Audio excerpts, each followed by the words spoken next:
Hello, good morning, good afternoon, good evening, hi to everyone around the world, wherever you are. Today is another update on my collection. Today is 12th of May 2024. So, today is just another regular day that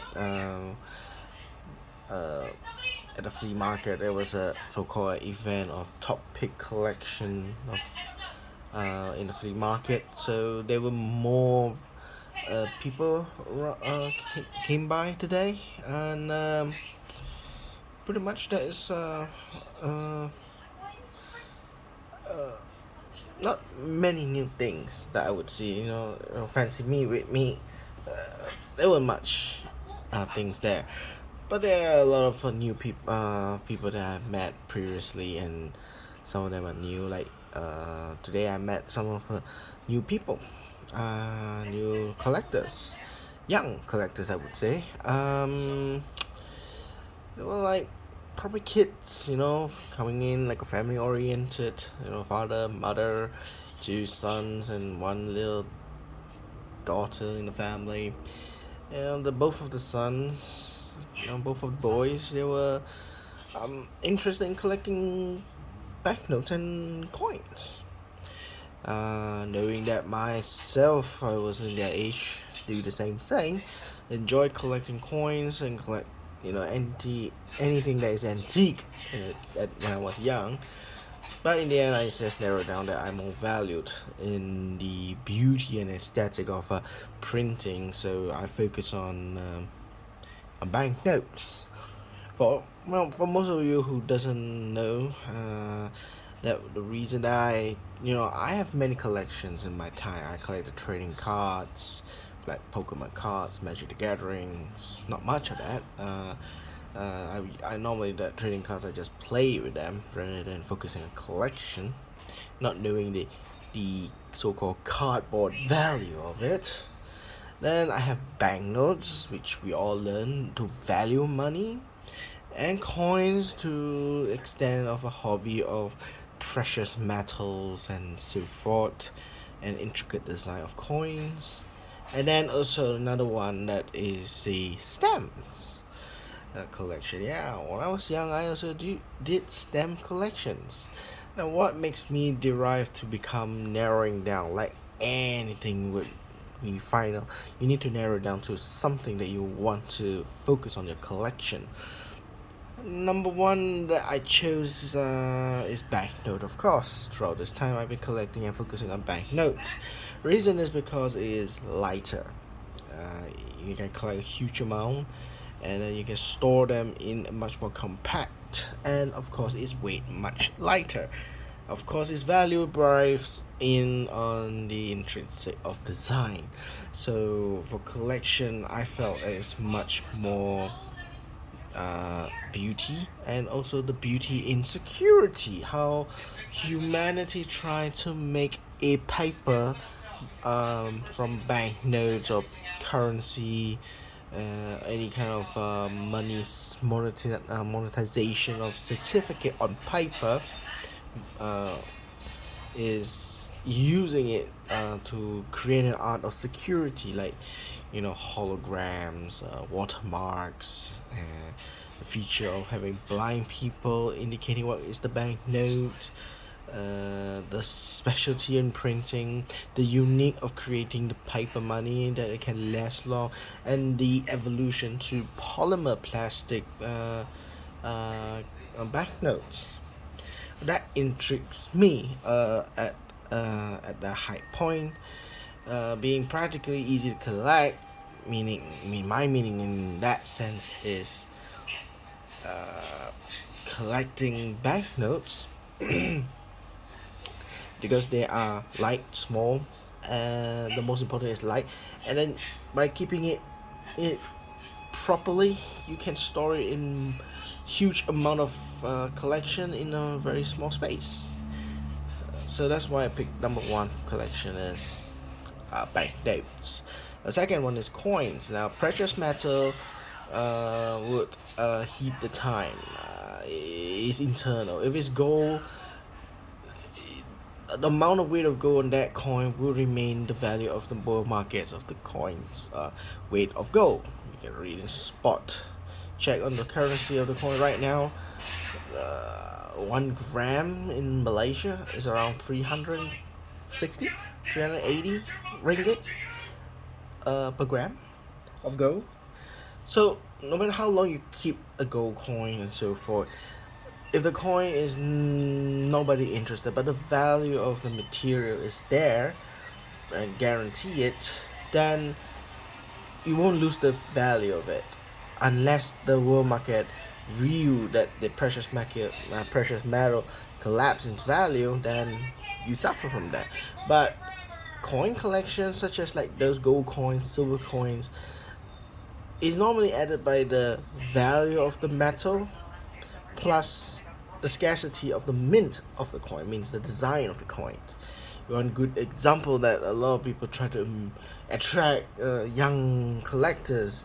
If you are looking for investing or trying to attract young collectors, that you might find rare super coins that worth a lot of money.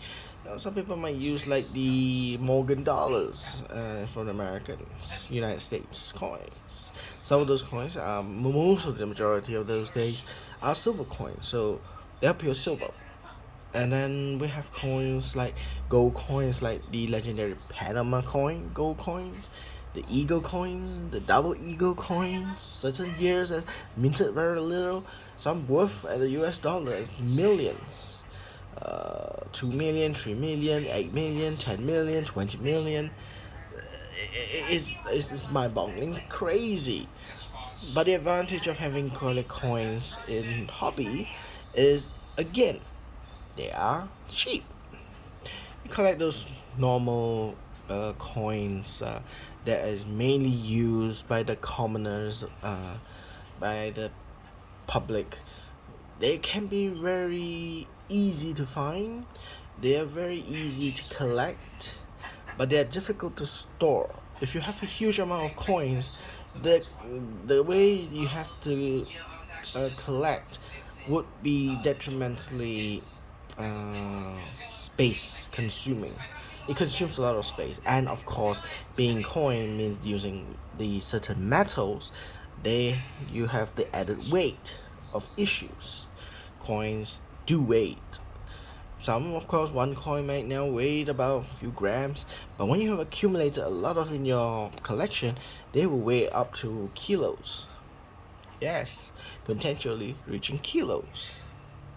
And the space volumes is not generally compared to banknotes. But again, it is a very easy hobby to collect coins. If you want a large amount of coins, of collection, of variation and so forth, I think coin is very at the ballpark. Now, I forgot to say about the disadvantage of banknotes. But one of the disadvantage of the banknotes is it's a very expensive hobby. Knowing that the banknotes are fragile, so the higher the grade of a coin, or the condition of it, the higher the value will be because of the quantity. The quantity is very little, and of course they are very, as I say, fragile. They they cannot be exposed to UV light too long. They cannot be damaged by water, and then they cannot be careful by handling by hand. You don't accidentally fold it or drop it and so forth, because any kind of creeps of damage onto the condition and the value would drop significantly. So it's like handling a very light feather without damaging a feather. So that is one of the disadvantages of having that. And another thing is banknotes. Throughout history, the commoners, use coins for a higher denomination. And how do we carry tons of coins, like 1,000 silver coins or 1,000 gold coins? Is practically impossible to be conveniently carried around. So they created banknotes to say that you deposited 1,000 gold coins, and this certificate or the banknote saying is they have deposited and can be redeemed. It's a certificate. representing 1,000 gold coins. So it becomes compact. And normally, banknotes only produce a higher denominations.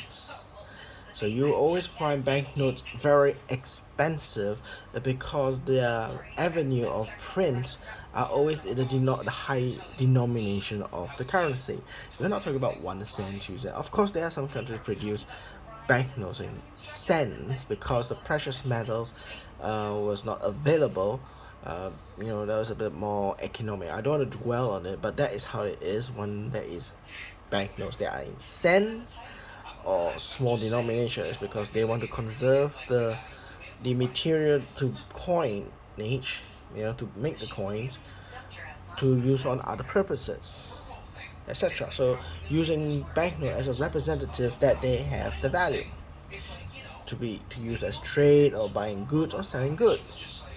But anyway, normally banknotes today you see are all in high denomination, and of course being high denominations, you kind of have to fork out a huge amount of uh, money. So a lot of times I always get is starting collection of a banknotes and growing it is still considered as a very expensive hobby. And to buy define is, yeah, it is true, they are expensive, but but of course if you're willing to pay for it, some banknotes have small value, then yeah, it's still significantly cheap, but if you're getting something brilliantly high denominations or rare ones that nobody uses, and normally the rare ones are like high denomination also, they are freaking expensive, you know.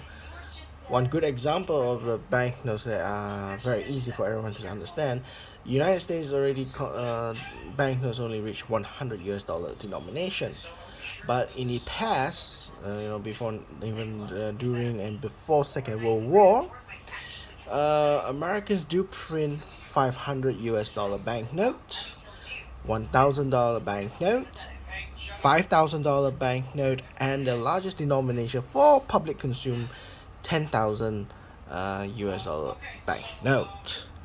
Of course, they did produce before 100,000, but that is only used within the interstate of the government Federal Reserve Bank.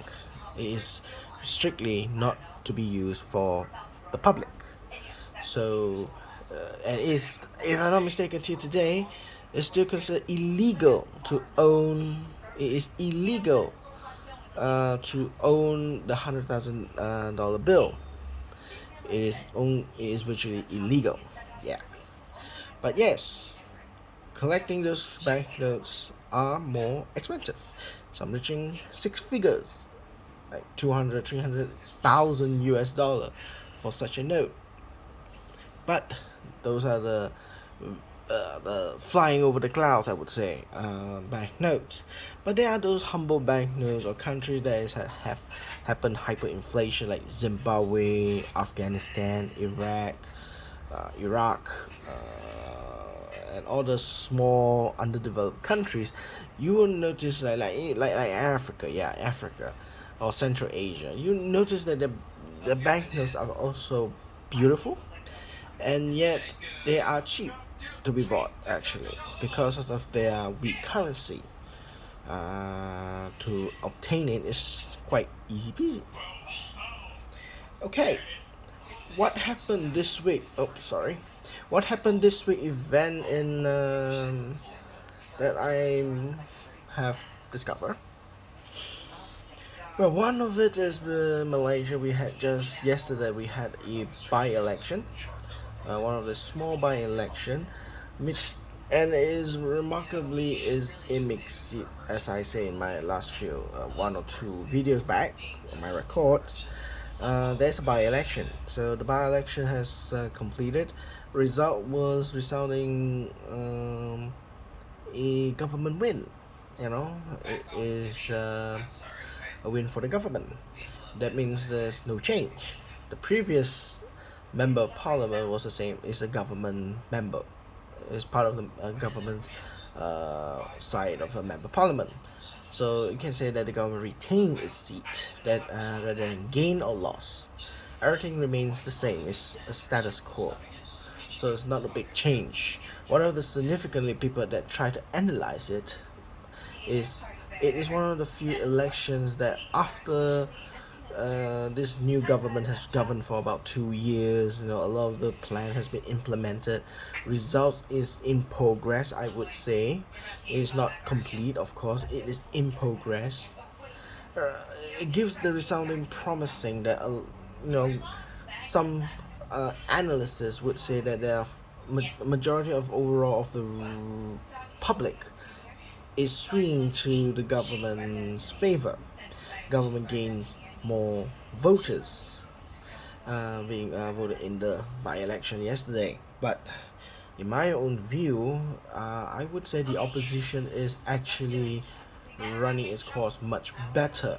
I think to me the opposition is may consider as plateau on the Malay, a certain race that like the Malay voters have plateaued. They have difficulty in attracting the Chinese and the Indian voters. So a lesson learned actually from all sides, because if the current government do not get enough support from the Malay communities, the Malay voters, they might see a lot of the seats they will lose. And bear in mind, in the last general elections in Malaysia, there is the Pakatan Harapan, there is the Barisan Nasional, and also the Perikatan Nasional, three major parties fighting for the Malay voters. This current election, whether the two major parties are actually in one coalition, so they were not three corner fights, they were two corner fights for the major party, of course, which is the Perikatan Nasional and the so-called coalition between the Barisan Nasional and the Pakatan Harapan. But the vote number change is not much. It's almost similar to the general election vote, the last general election. So which tells me that the government did not gain any more support, and the Perikatan Nasional might gain slightly of the Malay votes. You know, reaching from 6,000, if I'm not mistaken, last is 6,000 or 8,000, they got 10,000 votes, which is a huge margin. But nevertheless, is there was no third major party contesting, which is Barisan Nasional. They have agreed that seat will give to their coalition partner, which is Pakatan Harapan, to run rather than they contest. So they did not fill in any candidates based on their understanding and mutual understanding and so forth, blah blah blah. But in my view, looking at that number from the last general election and this general election, I find that it is not promising for the government that is the current government. They have to do a lot of work before the next general election, which is another probably 2.5 or 3 years later. So they have to buck it up, and for the main party of the opposition, they have to buck it up too. They still remain strong if they can attract at most 75 to 80% of Malay votes. Then they are strikingly able to control being the next government. But without an absolute vote from the non-Malays, they may not be able to reach to that number alone. And yet they have to come together to create another coalition to become a government. So it's a lot of lesson learned and a lot of analyzation on the elections, that people wants to get the snap view what is to be coming in the next general election.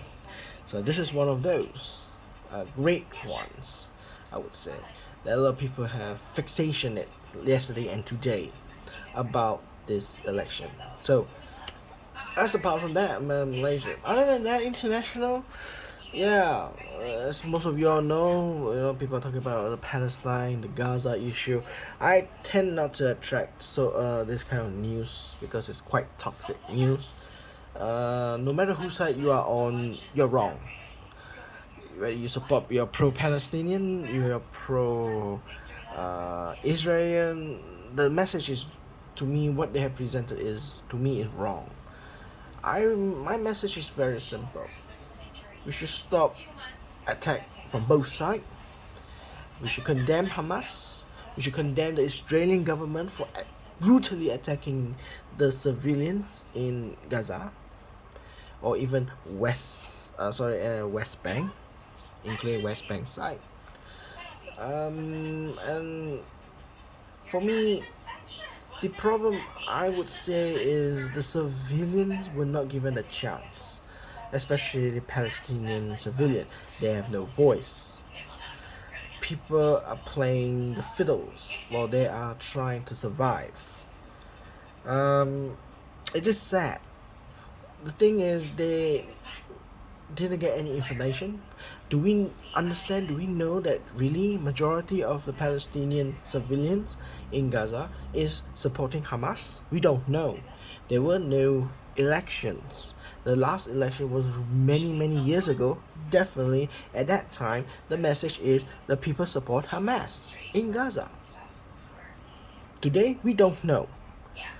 There is no election for very long time for the Palestinians, and probably they might be and might not be is they still support the Hamas, even though they support Hamas. And to me is they are no choice.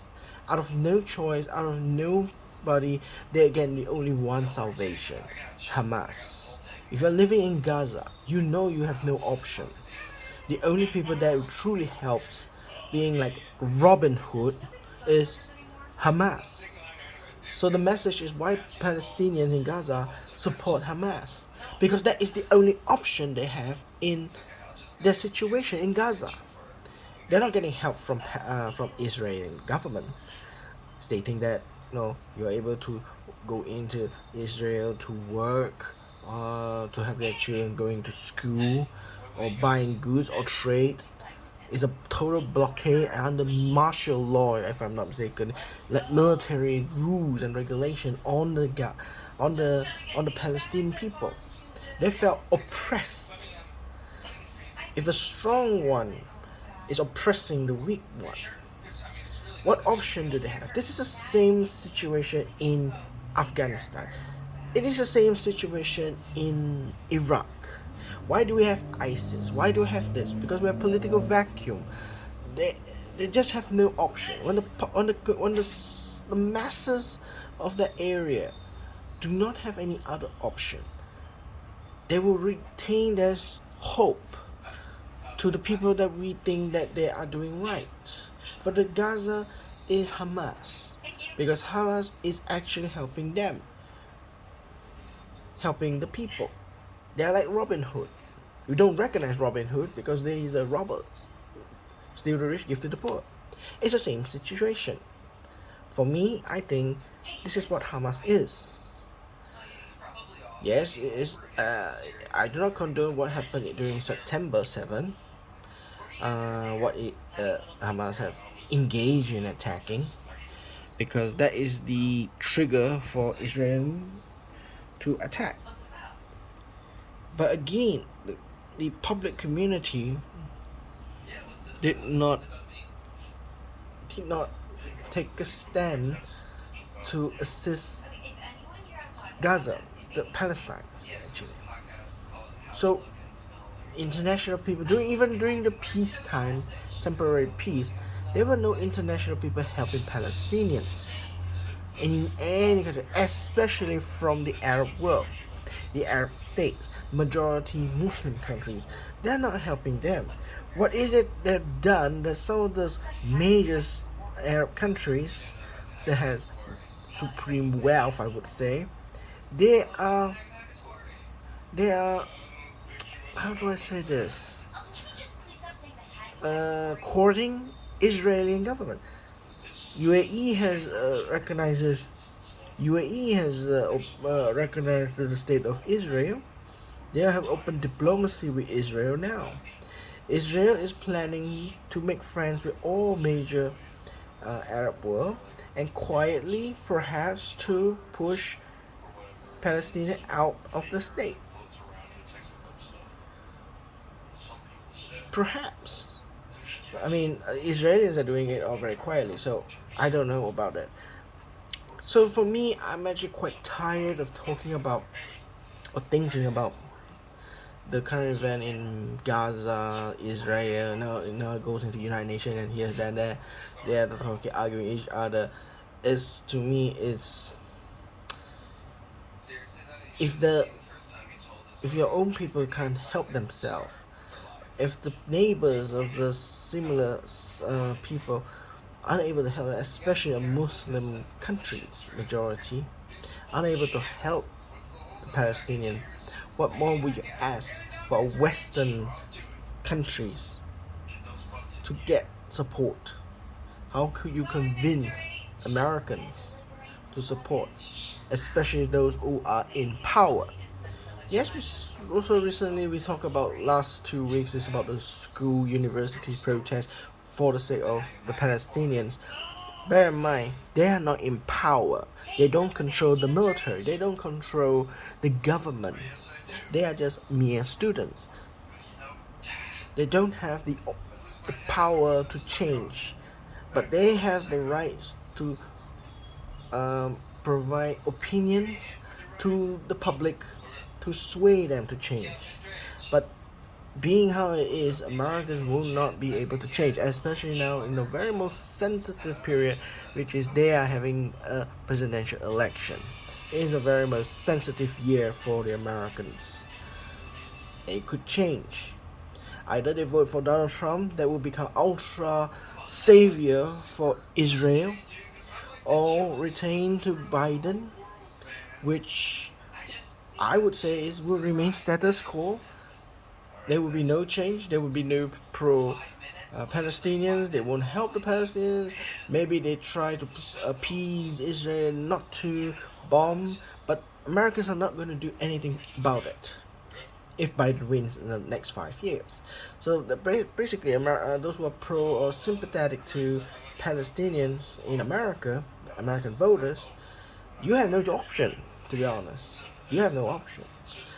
The only way that the international position would change is when there is a stand from all the Islamic world, majority like Jordan, Egypt, Algeria, Saudi Arabia, Yemen, Iran, Kuwait, Iraq, Syria, Turkey, in Southeast Asia here like Malaysia, Singapore, not Singapore, probably Indonesia, Brunei, all make a firm stand. Enough is enough. Recognize, and we will support Palestine. You need a greater shift in that. You know, I'm not saying advancing into warfare, but I'm saying that it needs a diplomatic stand, that there is a strong force to push the other opposition side of the pro-Israeli position. We need that. But the problem is there is none. It's basically those pro-Israeli and pro-Israeli are debating on the question of the Palestinians. That is how it is right now, I view. We can boycott Starbucks, we can boycott KFC, we can boycott many of the not buying or any products that is owned by a Jewish or Zionist or Israeli companies. That's one way to hurt them from their pockets. But there's more towards than that action. Those actions are quite minuscule. We need bigger actions and the big arena, such as this kind of event. And I'm not seeing that happening. So that is why I grown very tired.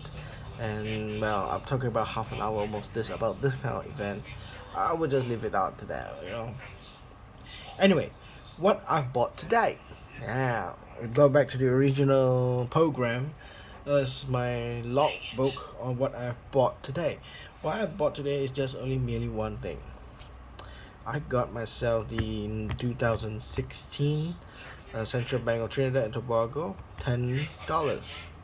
Now, my collection for Trinidad and Tobago is virtually 2016's denomination, which is they use a paper currency.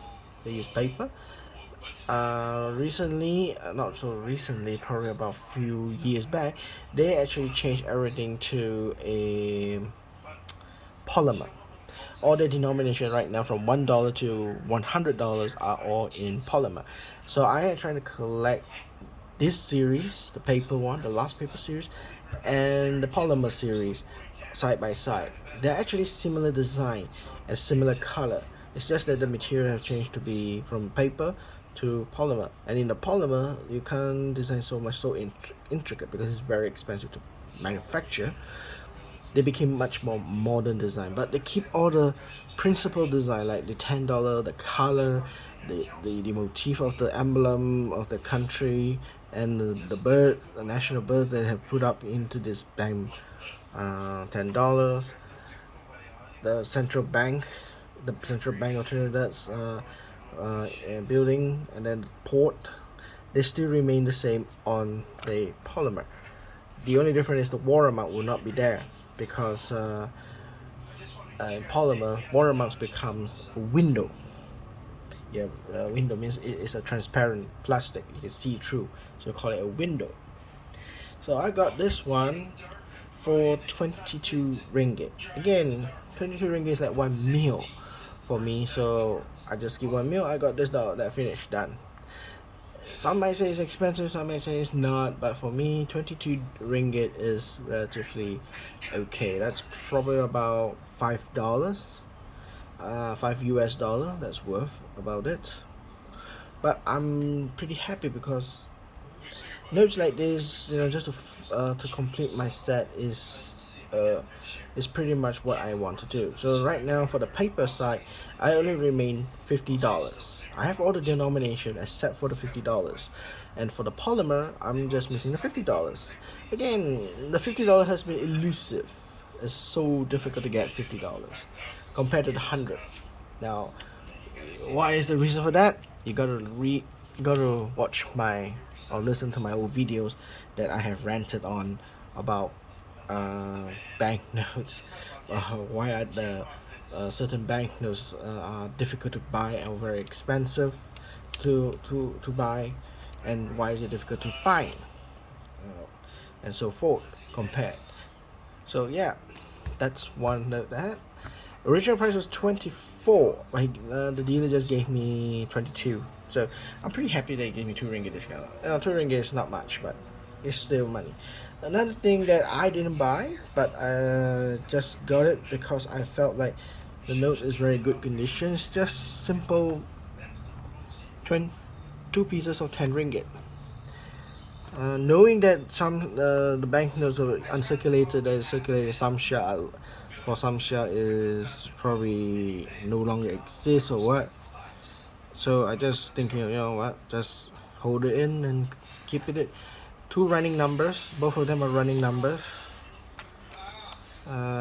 This is 31, this is 32. So it's a general prefix. It's not last prefix or first prefix. There's a little bit foxing here, a tiny little foxing right here. But anyway, everything else, the embossing and so forth, they're quite good. Worthy for me to keep it for a long time. How much is it? 20 ringgit. I got it for face value, basically. So that it is I had for today as my part of my collection. I bought this one for 22 ringgit and this is for 20 ringgit. That's about 42 ringgit spent. Although this is not spent, I just got it from somewhere. I won't disclose where I got it from, but it is uncirculated, about uncirculated condition for me. There's no fold, no crease, except that small little fox at the corner. I mean, that to me for collection is fine with me. Yeah, that's about it for my collection. It's a very short day, short film, and not much. And I've been trying to find some notes that I was thinking in a strategic move.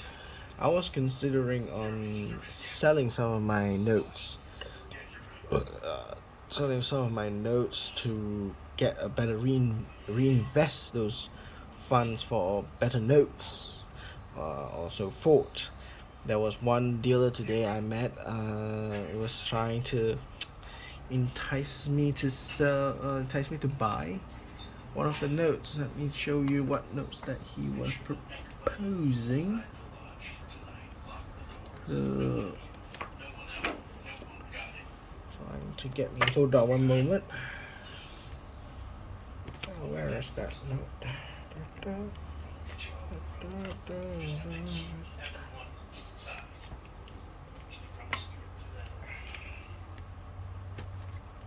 Where's that note? Ah, right. Here it is. Yep.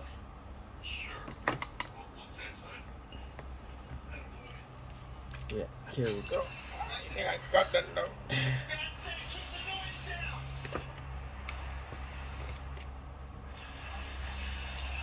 No, there's this one. So RM1 polymer signed by Governor ZT Aziz, replacement note for ZB. And if you are collecting Malaysian currency, ZB for the polymer signed by ZT is rare. They are very expensive, super expensive, I would say. And I've got this one for about 250 about ish, but the condition was quite rag, to be honest. But today there was a dealer selling this, willing to sell one of these notes, but in a much better condition than I had. The only thing that is different from mine and his banknote is only one line, and that line is very difficult to see. It's very difficult to see for that. It's selling for 500. So I was considering to sell this for 300 and try to bargain the good the good man for 400. See if he's willing to pay me for 400. If he's able to give me 400, and then by selling this for 300, I might get I just need to fork out 100 ringgit just to get a better condition for this Zepi. Another question for me: whether should I, or do I want it? Do I need it? Do I want to? Is a question that I need to debate myself for the next few days to upgrade this note from this to that one. That means I have to fork out 100 ringgit minimum. Maximum probably I need to fork out 500 because his asking price to sell is 500. He did ask me what is my best price I can do. So the best price, I probably, to be fair to him, if we can get 300 out of him, the lowest, maybe it's too much. I would say 400 to be more logical side on the dealing. If you can give me 400, I sell this 300. I just need to top up 100, and I've upgraded this from. I would say this is from very fine to extremely fine choice because he had one fault here. It's very difficult to find this note at uncirculated.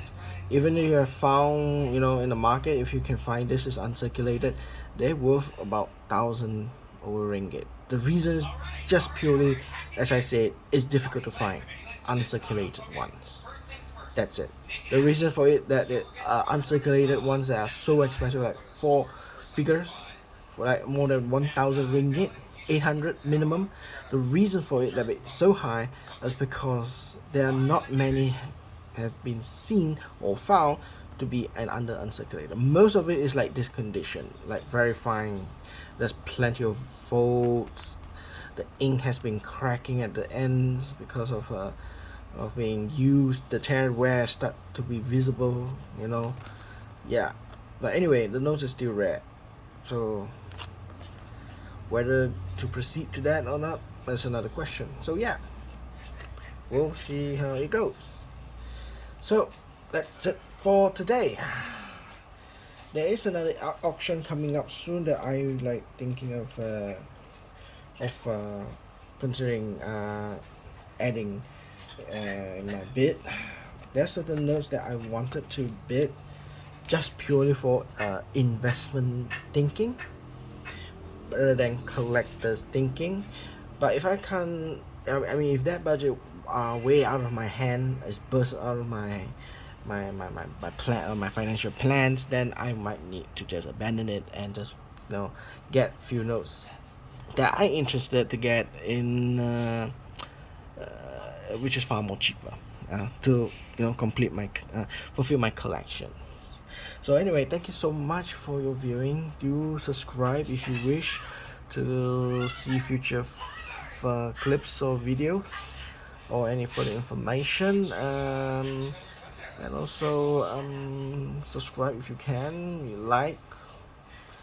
I hope you enjoyed the video. If you have any comment, just do comment anything. If I say wrong or mistake or whatever you want to give your opinion, I'm happily welcome it. I just don't accept people just badgering and talking bad things for the sake of being bad. I mean, there's no constructive debate or constructive criticism. I think it's not worth my time to respond. So anyway, thank you very much for today. I will see you soon, probably next video, probably next week, and we'll see how it goes from there. Thank you and good day.